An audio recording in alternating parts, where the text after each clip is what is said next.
कहने को तो 46 गुण हैं, अनंत गुण के धारी है। सिद्धों की श्रेणी में आने वाले वह अधिकारी है। उन चरणों में मन वचन से अपना शीश झुकाता हूँ। मैं भी उन्हें जैसा बन जाऊं, यही भावना भाता हूँ, यही भावना भाता हूँ। एक नहीं दो दो गुरुओं की सर पर छत्र छाया है। इस छोटे से बालक को अभय संघ ने पाला है। हर दिन सुंदर अब है मेरा, प्रभात कृपा निराली है। चंद्र की शीतल छाया से अब रातें भी उजियाली है। निर्वृत्ति से रहने का मुझे प्रतिपल उद्यम करना है। मिलकर फिर जो कभी न छूटे, हीरक सा पद पाना है। देवादिदेव श्री चंद्र प्रभु भगवान की, संत श्रोमणी विश्व वंदनीय आचार्य गुरुदेव विद्यासागर जी महाराज जी की, आचार्य भगवान श्री समय सागर जी महाराज जी की, निर्यापक श्रोमणी पूज्य मुनिवर श्री अभय सागर जी महाराज जी की, मुनिवर श्री प्रभास सागर जी, चंद्र सागर जी, निधि सागर जी, उद्यम सागर जी, हीरक सागर जी महाराज जी की, ढाई दीप में विराजमान तैन कम नव कोटि मुनि महाराजों की जय हो। मुनिवर श्री गणेश सागर जी महाराज की। एक बार पुनः महाराज जी ने कहा बोलना है, ठीक, गुरु आ गया। शर्म। एक समस्या सबके साथ यहाँ उत्पन्न हो रही है। व्यक्ति प्रतिपल अस्वस्थ होता चला जा रहा है। समस्या सबके साथ है। किसी को पैर की समस्या, किसी को घुटने की समस्या, किसी को पेट की समस्या, किसी को सर की समस्या, किसी को घर की समस्या, किसी को दुकान की समस्या, किसी को बाहर की समस्या, किसी को अंदर की समस्याएं। समस्याएं समस्या। जीवन में समस्या आई क्यों और कैसे इनका आगमन हुआ? किसी के द्वारा ये समस्याएं हमको दी गई कि इन समस्याओं का जन्मकर्ता, इन समस्याओं को जन्म देने वाले हम स्वयं हैं। कभी इस पर विचार किया? हम सोचते हैं ये समस्या हमें इस कारण से आई। समस्या जब होती है तो उसका समाधान भी हम ढूंढने के लिए निकलते हैं। अगर समस्या है तो समाधान भी है, लेकिन समाधान किसके पास मिलेगा ये हमें जानकारी नहीं कि किसके पास हमारी समस्याओं का समाधान होगा। हम उनके पास पहुंच जाते हैं जो खुद समस्याओं से घिरे हुए हैं। वो क्या समस्याओं का समाधान करेंगे? हमें जाना उनके पास चाहिए जो समस्याओं से घिरे हुए थे, लेकिन समस्याओं का निराकरण करके आज ऐसे पद में स्थित हो गए कि जो हमारे जीवन का कल्याण कर देंगे। हमें उनके पास जाना। अब जीवन में समस्या कहाँ से प्रारंभ हुई, समस्या क्यों होती है, इस पे मूल की ओर अपना किसी का ध्यान ही नहीं। इस जीवन की कितनी अवस्थाएं होती हैं, कोई बता पाएगा? इस जीवन की 3 अवस्थाएं होती हैं। पहली अवस्था बाल अवस्था, दूसरी अवस्था यौवन की अवस्था और तीसरी अवस्था वृद्धपन की अवस्था। ये तीनों अवस्थाएं होती हैं। ऐसे जीवन को शुद्ध, सरल और सात्विक बनाने के लिए हमें 3 शुद्धियों की भी आवश्यकता है। जब साधु आपके यहां आते हैं तो आप कौन सी 3 शुद्धि बोलते हैं? मन शुद्धि, वचन शुद्धि, काया शुद्धि। और आहार जल तो आपका था ही नहीं, वो तो चौके वाले का था, तो उसने पहले ही बोल दिया है। ऐसे ही हमारे जीवन को अगर सही करना, व्यवस्थित करना और समस्याओं से निदान पाना है तो उसके लिए हमारे जीवन में भी 3 शुद्धियां तो आवश्यक होना चाहिए। सर्वप्रथम है वह शुद्धि है आहार की शुद्धि, दूसरी शुद्धि है विचार की शुद्धि और तीसरी शुद्धि है व्यवहार की शुद्धि। ये 3 शुद्धियां आपके जीवन में अगर पूर्णता सही होगी तो आपका जीवन परम पावन पुनीत हो जाएगा। जहां से शुरू हो कहीं भी बात करो, भूख भूख के बाद आके भोजन पे ही आके टिक जाती है। ऐसा क्यों? कहा भी है कि हृदय का रास्ता पेट से होके जाता है। व्यक्ति को कुछ आवश्यकता नहीं है, आवश्यकता है उसे एक अच्छा भोजन मिल जाए तो प्रसन्न रहता है। ये आहार की शुद्धि ये बालक अवस्था माने। बाल अवस्था में जब बालक रहता है उसे ये बाहर के आइटम, ये तेज वाला भोजन, तेज भोजन समझ गए ना? हाँ, तेज भोजन मतलब अरे फास्ट फूड, फास्ट फूड। ये उसे किसने खिलाया? ये उसे आदत किसने डाली, उसे किसने खिलाया? इस सब के जिम्मेदार उनके माता पिता हो आप। उस बालक को किसी वस्तु का स्वाद किसने लगवाया? वह आपने लगवाया। पुराने समय में हमें ध्यान है जब माता पिता अपने बालक के बालिकाओं को लेकर कहीं जाते थे तो एक थैला उनके साथ में रहता था जिसमें पूड़ी रखी रहती थी, जीरा मन रखा रहता था, पापड़ रखा रहता था, बत्तियां रखी रहती थी, खुरमा रखा रहता था। बच्चा कहीं रोता था उसे पुंगी बना के निकाल के दे दिया जाता था और वे बड़े प्रेम से खाता था। उनको ये नहीं था,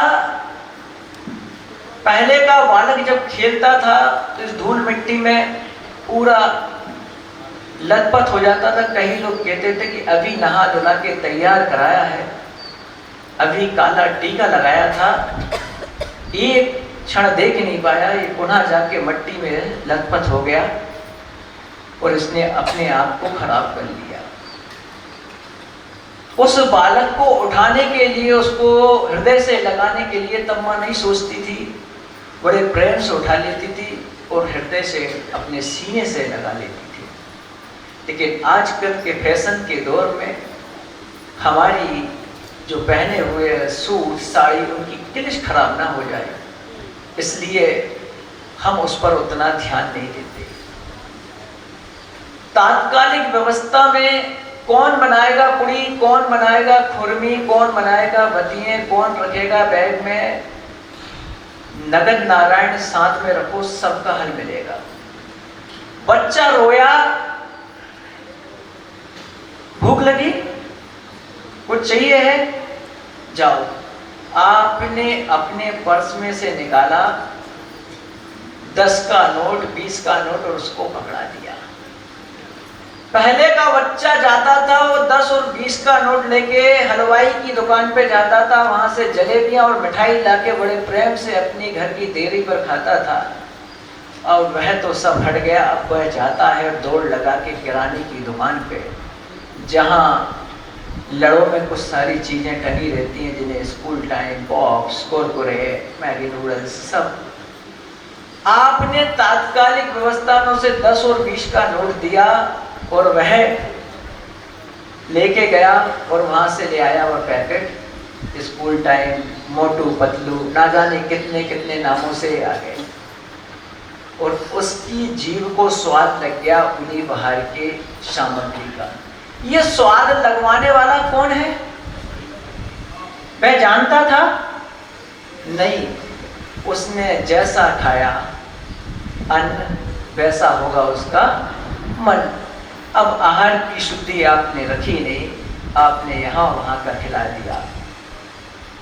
हम सड़क पर चले जा रहे हैं और हम देखते हैं सामने लिखा हुआ है, जरा मुस्कुराइए, आपका इस नगर में स्वागत है, और आप एक सुनहरे कल की ओर बढ़े जा रहे हैं। जरा मुस्कुराइए, आपका इस नगर में स्वागत है, आप अपने जीवन में एक सुनहरे कल की ओर बढ़े जा रहे हैं। ये बात लिखी है। थोड़े ही आगे जाके लिखा हुआ है, सावधान, एक खतरनाक मोड़ आ गया। सावधान, खतरनाक मोड़ है, ये आगे लिखा हुआ है। वह खतरनाक मोड़ कौन सा है? वह खतरनाक मोड़ है, बचपन तो आपने निकाल दिया, क्योंकि बचपन तो आप सुनहरे कल की ओर जा रहे थे, सुनहरा था, लेकिन कल आपका सुनहरा होगा ये नहीं पता। खतरनाक मोड़ मतलब कौन सी अवस्था आ गई? युवा अवस्था। जब भी बालक या बालिका या कोई भी व्यक्ति बहकता है, आदमी कहता है ये उम्र भैया बहुत खतरनाक है, ये उम्र निकल गई, ये उम्र निकल गई, तो ये समझ लो व्यक्ति समझ जाएगा। लेकिन वह उम्र रहता, बालक और बालिका जब अपने घर में रहते हैं, जैसे कोई बच्ची को पाला जाता है वह घर में, लेकिन जब वह आसमान में उड़ना चालू करता है तो उसे ऐसा लगता है एक पल में पूरा आसमान छू गया। बालक और बालिकाओं के सपने वो ऐसा सजोता है, उसे भी भूत से नफरत है और वर्तमान से भी है, लेकिन वो उज्जवल भविष्य चाहता है। वह एक पल में चाहता है कि पूरे आसमान को मैं नाप आऊं, ऐसा कर लूं, ऐसा कर लूं, ऐसा कर लूं। और वह इतने सपने सजोता है और उन सपनों का अस्तित्व ऐसा रहता है जैसे बचपन में देखा ना, सर्प को पानी में घोल के पूंगी बना के बुलबुले निकाले जाते थे, और वे बुलबुलों को देखो हवा में उड़ते थे, वो शतरंगी बुलबुले, गुब्बारे, उनका अस्तित्व कितना। ऐसे ही वह अपने सपनों से जुड़ता है। उसके अंदर जब आहार की शुद्धि नहीं आई, तो जब आहार शुद्ध नहीं हुआ तो विचार शुद्ध कैसे हो जाएंगे? विचार शुद्ध नहीं है, क्योंकि खाया तो शुरुआत से कचड़ा ही है। तो महाराज आप ये मत कहना कि महाराज आप उसे कचड़ा कह रहे हैं, वह कचड़ा ही है, खाया कचड़ा ही है शुरू से। तो विचार भी अब कैसे आएंगे? अच्छे वाले आएंगे कि बेकार वाले आएंगे? विचार भी बेकार आएंगे। जब विचार बेकार आएंगे तो अगली अवस्था आएगी यौवन के बाद, वृद्ध अवस्था के पहले एक और अवस्था आती है, प्रौढ़ अवस्था। जब आहार आपका शुद्ध नहीं हुआ तो विचार आपके शुद्ध नहीं हुए। जब अगर विचार शुद्ध नहीं हुए तो विचार से एक चीज बनती है व्यवहार, वह आपके कहाँ से शुद्ध हो जाएंगे? वह भी आपके अशुद्धि होगी।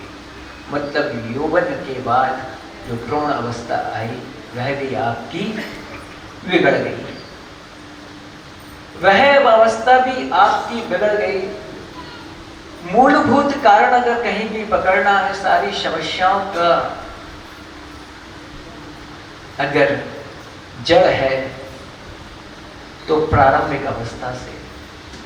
जब भोजन शुद्ध नहीं होगा तो विचार शुद्ध नहीं होगी, जब विचार शुद्ध नहीं होगी तो व्यवहार शुद्ध नहीं होगा, जब व्यवहार भी शुद्ध नहीं है तो आचार भी आपकी शुद्ध नहीं होगी और आपके जीवन का पतन हो जाएगा, जीवन का आपका नाश की ओर प्रवृत्त हो जाएगा। क्यों कहा गया है कि भोजन को भी प्राण कहा गया है? कहा है ना भोजन को प्राण। भोजन के अंदर ही विष हो सकता है और भोजन के अंदर ही अमृत हो सकता है। बड़े महाराज जी प्रवचन करते हैं, उसमें कहते हैं, बोलते हैं कि जो आप गृह मंत्री हो, आपके जो प्रधानमंत्री हैं, मतलब आपके घर का संचालन करने वाले, घर का संचालन तो आप करते हो, आपके पति परमेश्वर, आपके घर में जो भी बड़े लोग। महाराज जी कहते हैं कि कोई भी बात कहना है, यहाँ की बात कहना है, वहाँ की बात कहना है, इसकी बात कहना, उसकी बात कहना है, वह बात और किसी समय में जरूर कह देना। लेकिन हमारी तो आदत है कि उन्हें थाली हमने परोसी और थाली परोसते ही एक रोटी परसी, एक गुलाब जामुन परसा, उसके साथ 2 बातें और परसी। आज बड़ी दीदी ने हमसे ऐसी कह दी, आज तुम्हारी बहन ने ऐसी कह दी, आज तुम्हारी माँ ने हमसे ऐसा बोल दिया, आज तुम्हारा भाई हमसे ऐसा कह गया, आज पड़ोस में ऐसा हो गया, उनके लिए ऐसा। ये सारी बातें हम गाय के साथ परोस देते हैं, भोजन के साथ, मीठे के साथ। परसा तो था आपने गुलाब जामुन और 2 बात ऐसी परोस दी, तो बताओ गुलाब जामुन का टेस्ट कैसा, मीठा हो गया कि कड़वा? हाँ, करेला की तरह। तो महाराज जी कहते हैं जब भोजन कराओ माता, तब पकड़ लो थोड़ी सी साता। भोजन कराओ जब माता, तब पकड़ लो थोड़ी सी साता। थाली में प्रेम से भोजन परसो, क्योंकि वो प्रेम से परसा हुआ भोजन उन्हें अमृत का काम करेगा। और साथ में जो बातें आप परसोगे यहाँ वहाँ की, तो वह उन्हें आप धीरे धीरे सिलो पाइजन, मतलब धीमा जहर ही दे रहे हो भोजन के रूप में। तो ऐसा चाहते हो क्या? बोलो। जो भी बात हो वह बात बाद में बता दो, कम से कम एक समय में एक ही कार्य करने दो उन्हें, भोजन। अब भोजन कैसा करना है, क्या करना है, इस विषय में कोई विचार नहीं करता है। जो आ रहा है आने दो, जो कुछ होएगा देखा जाएगा।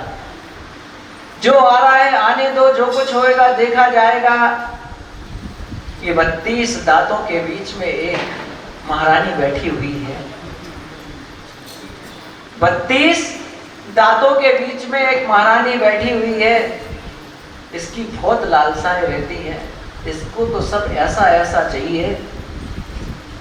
ये नहीं सोचती, इसको तो बस सोचती कि मेरा जो कुछ हो जाए हो जाए, मुझे बाकी पूरे शरीर से कोई मतलब नहीं है, जिसका जो होगा वो देखा जाएगा। मैंने तो अपना कार्य कर लिया, उसके बाद अंदर जाके जो हो वो हो जाए, मुझे कोई दिक्कत नहीं है।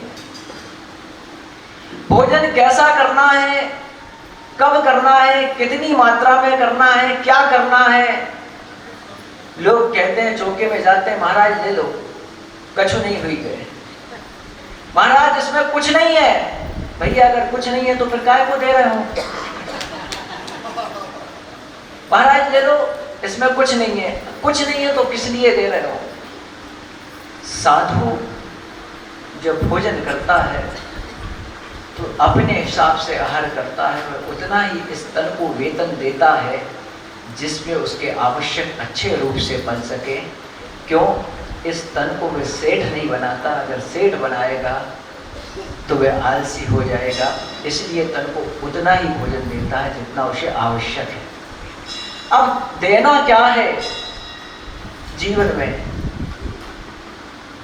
खिलाना क्या है, इतने सारे आइटम। मुख्य बात अगर देखी जाए तो इस जीवन की मुख्य बात है, किसी से भी पूछो क्या खाओगे भाई, तो एक ही बात निकलती है, कहीं क्या, कुछ भी। अब जो कुछ भी होता क्या है, कहाँ से ले आओ। लेकिन नॉर्मल व्यक्ति इतने जगहों से घूम फिर के आए, इतने शादी विवाह में इतने सारे व्यंजन खाए, लेकिन उसके बाद अगर पूछा गया कि भाई क्या खाओगे आज, तो क्या बोलता है? दाल भात रोटी। क्या बोलता है? दाल भात रोटी। क्योंकि दाल भात रोटी, गुरुदेव बोलते थे दाल भात रोटी यही बात चोखी।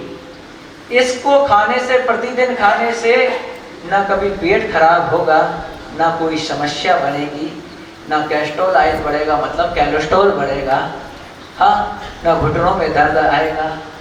क्यों?